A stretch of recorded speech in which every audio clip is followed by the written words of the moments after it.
어서오세요. 나비 캘리그라피입니다. 오늘은 영문 캘리그라피 이탈릭 서체 편인데요. 작가님의 작품을 보면서 작가님 이야기도 들어보고요. 이탈릭 서체에는 어떤 도구들이 사용이 되는지, 또 이탈릭 서체를 쓸 때 지켜주면 좋은 것들이 있다고 하시더라고요. 그것들에 대해서 같이 소개해 드릴게요.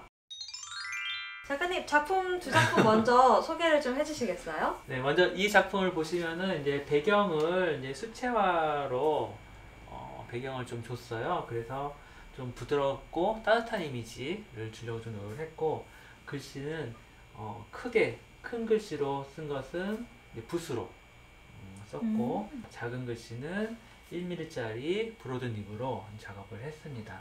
두 글씨 모두 이제 수채 물감으로 작업을 했고요.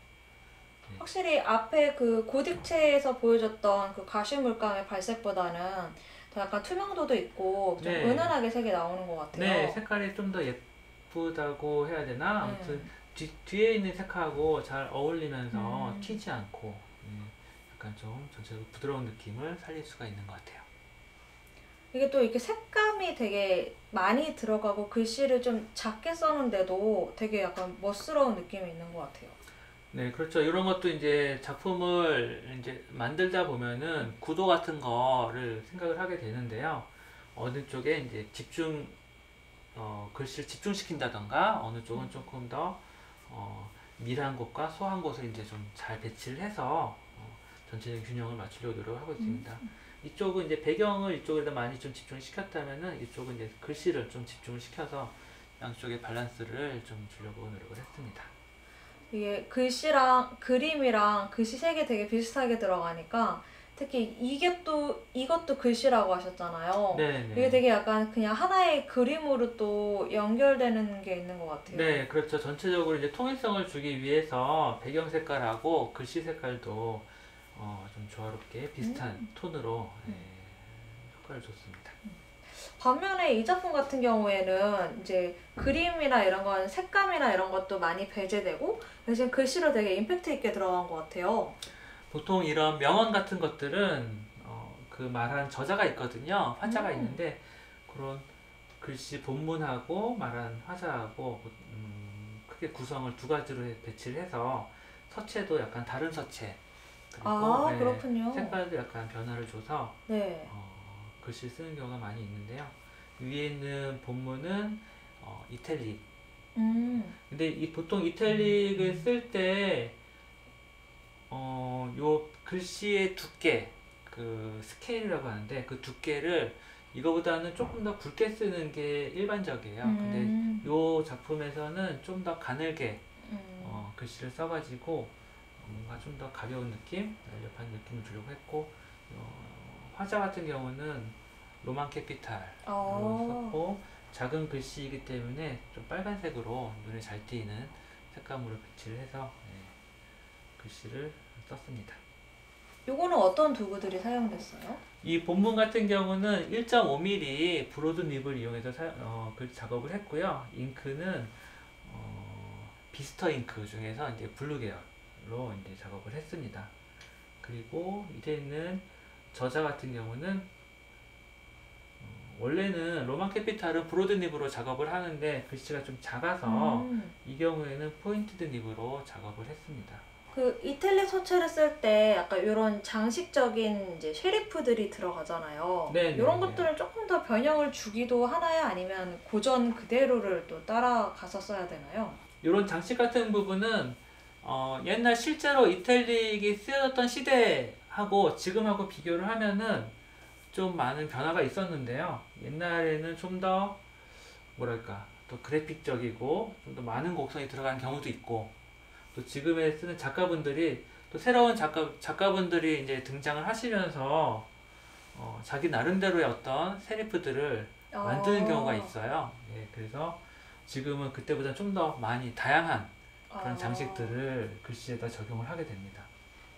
기본적인 기울기나 쓰는 법은 동일하게 지켜가되 약간 쉐리프에서는 살짝 변형을 줄 수도 있는 건가요? 네, 그렇죠. 물론 서예도 마찬가지지만 기본적인 글씨가 있지만 작가에 따라서 느낌이 많이 달라지는 부분이 있잖아요. 영문 캘리 같은 경우도 이탈릭 같지만 이탈릭을 쓰시는 세계 여러 작가분들의 글씨를 보면은 다 작가들마다 특징이 있고 또 그분만의 어떤 노하우가 있고 그런 게 있어요. 그 색의 변화라든가 어떤 장식의 변화라든가 이제 그런 것들이 계속 쌓이고 쌓이다 보니까는 같은 이탈릭이라도 되게 다양한 버전이 존재하게 되는 거죠. 그렇군요. 네, 그럼 이제는 이탈릭 서체를 쓸 때 꼭 지켜야 할 몇 가지 팁들을 알려주신다고 하니까요. 그거 한번 같이 볼게요. 네, 이탈릭 쓰실 때 몇 가지 조심하셔야 될 부분에 대해서 잠깐 설명을 드리도록 하겠습니다. 이탈릭을 쓰실 때 이탈릭 살짝 이렇게 기울여서 쓰시잖아요. 쓰실 때 두 가지 저희가 많이 쓰는 곡선이 나오는데 첫 번째는 이 빨간 곡선 그리고 파란 곡선 이렇게 두 가지가 나오는데 빨간 곡선 같은 경우는 N자 쓰실 때 제가 한번 써볼게요. 처음에 첫 획을 그리고 아치를 쭉 올라가는 요 부분에서 이제 빨간 곡선이 나옵니다. 그리고 여기서 이렇게 이어쓰게 되겠죠. 그리고 이 파란 곡선은 어디에서 나오냐면은 N자를 뒤집은 U자를 쓰실 때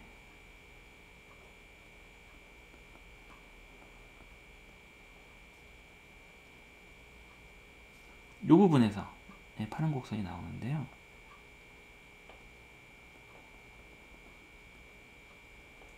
그래서 이탈릭을 쓰실 때 이 까만 사각형 안에 글씨를 넣으신다고 생각하시면 그 사각형에 서로 마주보고 있는 꼭지점들을 향해 이 곡선을 그리시는데 이렇게 꼭지점과 꼭지점이 있는 자연스러운 하나의 커브로 밑에서도 올라가실 때 여기서 갑자기 각을 지고 올라가는 게 아니라 요 까만 선을 따라가다가 어느 정도 지점에서 다시 요 세로선을 따라가는 이런 곡선의 형태로 만들어 주시면 이탈릭을 예쁘게 쓰실 수가 있습니다. 특히 요 세로획에서 요 빨간 곡선이 빠져나가는 요 지점을 이제 브랜칭 포인트라고 하는데 그거는 역시 파란 곡선에서 마찬가지인데 파란 곡선에서 쭉 올라가다가 요 세로획이랑 이게 맞물리는 요 지점을 브랜칭 포인트라고 얘기를 하는데 그 지점이 항상 글자의 센터에 오시게 일정하게 이렇게 맞춰주시면 글씨를 더 예쁘게 쓰실 수가 있습니다. 약간 기준점이 되어주겠네요. 그 지점이. 네, 맞습니다. 그래서 잘못 쓴 예를 잠깐 보여드리면 이렇게 너무 높은 데서 세로획이랑 만난다던가 혹은 너무 낮은 위치에서 세로획이랑 만나면은 약간 글씨가 좀 오락가락하면서 일관성 없이 보일 수 있고요. 항상 센터 쪽에다가 맞춰주신다 생각하시고 글씨를 쓰시면 더 자연스럽고 예쁜 이탈릭을 쓰실 수가 있습니다. 이탈릭에서는 요거 브랜칭 포인트와 요 커브의 형태 유의하시면 좋겠습니다.